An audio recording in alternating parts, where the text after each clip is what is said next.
Olá, bom dia. Meu nome é Eduardo, sou professor de Biologia. Vamos estar trabalhando agora um pouco sobre o filo Plateumintos, dando continuidade aos nossos estudos. Bom, anteriormente havíamos falado um pouco sobre os poríferos, depois os quinidários, tá? Cada grupo, cada filo, tá? Traz uma novidade evolutiva. Agora, nesse exato momento, vamos estar falando um pouco sobre os plateumintos, tá? Que no caso é o filo dos vermes achatados. Ok. A característica geral do filo dos plateumintos, tá? É que esse filo traz como novidade evolutiva três folhetos embrionários, tá? No caso, eu vou ter uma ectoderme bem desenvolvida, uma mesoderme bem desenvolvida e um endoderme, tá? Então, eu posso considerar os animais do filo como sendo triblásticos. Bom, eles vão ter uma ausência de um celoma. O celoma ele é uma cavidade ao qual vai organizar todos os órgãos e vísceras daquele animal. Como simetria, eu vou ter uma simetria bilateral. A simetria ela vai ser a forma com que eu posso repartir esse animal de forma igual, tá? Nos quinidários eu tinha uma simetria radial, como se fosse um bolo redondo, né? Eu tenho várias opções para estar repartindo de forma igual. E agora na bilateral eu tenho apenas uma, tá? Que no caso, como nos humanos, que a gente tem a simetria bilateral, seria de cima para baixo, tá? Um lado igual ao outro. Ok. Ausência do sistema circulatório. O filoplateuminto ainda não tem um sistema circulatório organizado, tá? Então, as trocas gasosas, alimentação ocorre tanto por difusão quanto por osmose. Bom, a forma do sistema digestivo é incompleto, como nos quinidários, tá? Da mesma forma, não tem um sistema digestivo completo, porém apresenta um sistema excretor, tá? Todo tipo de excreta do animal pode ser liberado para o ambiente, ou seja, não vai me ajudar em nada, eu posso descartar. Seja excesso de água, seja excesso de químicos liberado pelas células, tá? Bom, e eu vou apresentar uma cefalização já mais organizada. Nos quinidários, a cefalização era difusa, tá? Os gânglios eram difusos pelo corpo do animal, sem uma organização. Ou seja, nos plateumintos eu já vou ter uma organização desses gânglios. Bom, vamos falar um pouco da sistemática dos plateumintos. Bom, vamos falar um pouco sobre a classe das turbelárias, tá? Qual que é o representante mais conhecido da turbelária? Seria a planária, tá? Que é a Dugensia sp. Bom, ela tem um tamanho morfológico do corpo, da fase jovem à fase adulto, entre 1 e 10 centímetros, tá? Ou seja, se eu pegar uma régua para medir, é bem pequenininho esse animal, tá? Geralmente eles procuram um ambiente mais umedecido, tá? Geralmente próximo à água, ou seja, um córrego, um lago, um pântano. E esses indivíduos eles são monóicos, tá? Ou seja, hermafroditas. Bom, a anatomia do corpo, como eu havia dito, a simetria é bilateral, se eu fosse dividir esse animal no meio. Bom, o cordão nervoso, a gente vê que ele já está organizado de forma longitudinal no corpo desse animal. Ele apresenta uma formação de gânglios nervosos, né? Aqui na região da cabeça, né? No início de encefalização, né? Um pequeno cérebro ali. Porém, a gente sabe que, devido a ser um animal muito primitivo, né? Tem uma novidade evolutiva, porém ainda não é um cérebro desenvolvido que traz uma espécie de vantagem, né? Bom, ele vai ter alguns receptores na cabeça que vai ajudar a diferenciar tanto claro quanto escuro. Não é, são similares aos olhos, tá? Parece um olho, você olhando na planária, porém não tem a capacidade de formação de imagem. As células responsáveis pela troca gasosa, tá? São chamadas de célula-flama, são essas que ficam aqui na lateral. Aqui a gente tem um tubo excretor, tá? A fórmula que ele é. Bom, a reprodução das planárias pode ocorrer por sendo sexuada, tá? Ou seja, mesmo sendo hermafrodita, esses indivíduos se diferem tanto em macho quanto em fêmea, tá? E ali ocorre a troca gamética, né? E depois, na planária vai ocorrer a formação de uma cápsula, onde dentro dessa cápsula vai estar cheia de planária jovem, e ao eclodir vai ser liberada para o ambiente novos indivíduos, tá? Que ali inicia a fase jovem até a fase adulta e repetir o ciclo. Na reprodução assexuada, como que vai acontecer? Acompanha comigo. Bom, eu vou ter duas formas, tá? Uma forma de reprodução assexuada vai ser por regeneração. O que seria? Esse animal, ele ocorre um corte nele, tá? Ou seja, pode ser por vários motivos. Esse animal foi pisoteado, né? E ali ficou dividido em duas partes. Então, cada parte dessa que ele foi dividido vai ser um novo indivíduo, tá? Vai se tornar um novo indivíduo naquela população, naquele local, tá? E eu posso também ter a fissão transversal, ou seja, o animal é uma divisão, né? Planejada pelo animal. O animal ele vai se dividir em duas, tá? Em duas planárias. Bom, outra classe que é bastante estudada e que tem uma importância médica muito grande é a classe trematoda, tá? Que o seu representante é o Schistossoma mansoni. Eu vou ter um dimorfismo sexual dentro dessa espécie, tá? Onde o macho ele vai ter uma característica maior do que a fêmea. E vai ter também uma diferenciação morfológica no corpo. A gente percebe que o macho ele é bem maior, mais largo, né? E possui uma abertura na região abdominal. A fêmea, por sua vez, ela é menor, mais fina, e ela cabe perfeitamente nessa região de abertura abdominal do macho, tá? Quando vai acontecer a fecundação, ela entra nessa cavidade, fica lá até ocorrer a fecundação. Ok. O ciclo de vida desse animal é necessário um hospedeiro intermediário, tá? Que no caso é um caramujo do gênero Biophallaria. Bom, como que funciona o contágio ou como que funciona o ciclo de vida, tá? Um indivíduo que teve a contaminação, ele está andando ali para uma região de mato, né? E, por sua vez, ele decide defecar ali naquele local, próximo a um rio, um córrego, tá? Ou até mesmo na água. Ele fala, vou defecar aqui nessa água aqui. Ok. Ao defecar, ele estando contaminado, vai liberar os ovos, né? Do esquistossoma.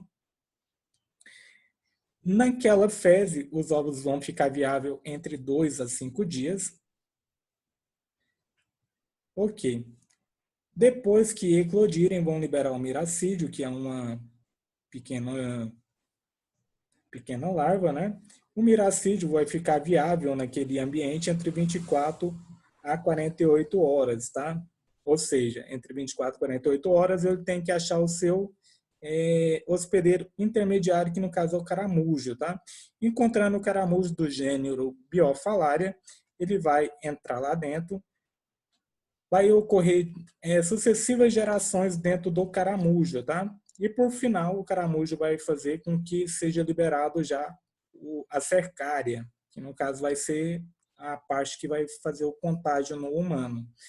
Imagina que a cercária fica ali naquele ambiente, né, entre 24 horas, e um indivíduo chega ali para coletar algum tipo de molusco para sua alimentação, e a cercária ela vai entrar na pele desse indivíduo que está ali fazendo aquela coleta, tá? Então, ao entrar, ela vai perder essa região do flagelo e vai entrar em forma de esquistossoma. Quando ela entrar, ela vai direto para a circulação, tá? Vai para a região circulatória, onde ela vai ficar no sangue até chegar na porta hepática, tá? Na região do fígado. Então, chegando na região do fígado, ali acontece o amadurecimento do esquistossoma, tá? E lá também, lá dentro, lá vai acontecer o encontro do macho com a fêmea e ocorre todo aquele procedimento de reprodução que eu havia dito anteriormente. E depois a liberação dos ovos, liberação da fezes com os ovos e inicia o ciclo novamente. Bom, o esquistossoma ele traz como a doença, né, a barriga d'água, tão famosa barriga d'água. O indivíduo ele tem um prolongamento da sua barriga, fica parecendo que houve uma lesão muito grande, que no caso foi no fígado, né? Essa lesão, e por isso acontece essa projeção do abdômen. Outro exemplo muito conhecido também é a facílula hepática, tá? A facílula hepática também ela tem um hospedeiro intermediário do gene Biofalaria também, tá? Que é um caramujo. Como que ocorre? Um indivíduo contaminado vai liberar os ovos também ali naquele ambiente. Esses ovos vai liberar os miracídios também, que vão encontrar o caramujo. Lá no caramujo ocorre a diferenciação e libera a cercária, tá? A cercária, por sua vez, ela pode ficar na água e a água ser consumida e o indivíduo ali se contaminar, ou ela pode ir para o vegetal. No vegetal pode ser consumido ou por um outro hospedeiro intermediário, que pode ser uma vaca, uma ovelha ou algum outro animal, e ali ser consumido e ali ocorrer o contágio novamente pelos ovos, tá? E aí vai para a região do fígado novamente, fica lá dentro, ocorre toda a diferenciação, reprodução e depois o contágio e liberação dos ovos novamente. Bom, a classe cestoda, que é a classe bastante conhecida também, que é da solitária, né? Que no caso é da Taenia solium e da Taenia sarginata. A gente conhece por meio de lombrigas, né? E também lombriga solitária. Bom, a Taenia solium e a Taenia sarginata, ela pode atingir de 8 a 10 metros na sua fase adulta. Como alimentação, ela fica no estômago na verdade, ela fica no trato digestivo do animal, tá? Do seu hospedeiro. Então, alimenta-se por difusão dos nutrientes pré-digeridos pelo hospedeiro, tá? Então, ela vai ficar lá dentro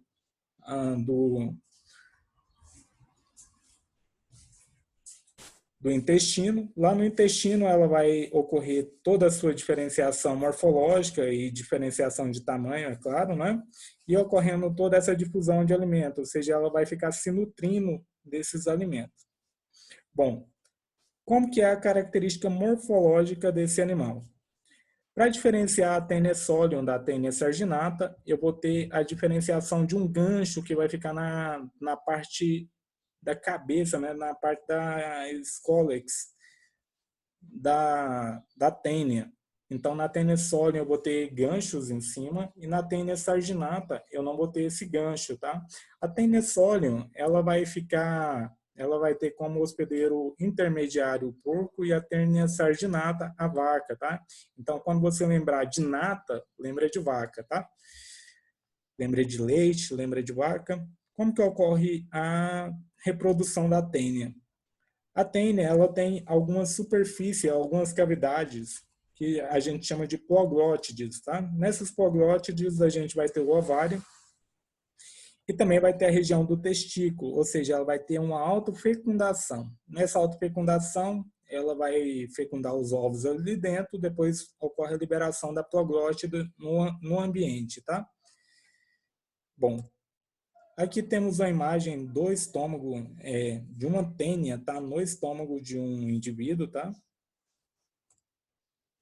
Bom, a teníase, ela é a doença causada pela tênia, tá? Ela é uma verminose causada pela Taenia solium e pela sarginata. No caso, o ciclo de contágio é o mesmo, tá? Só vai mudar o seu hospedeiro intermediário, que pode ser tanto a vaca quanto o porco, tá?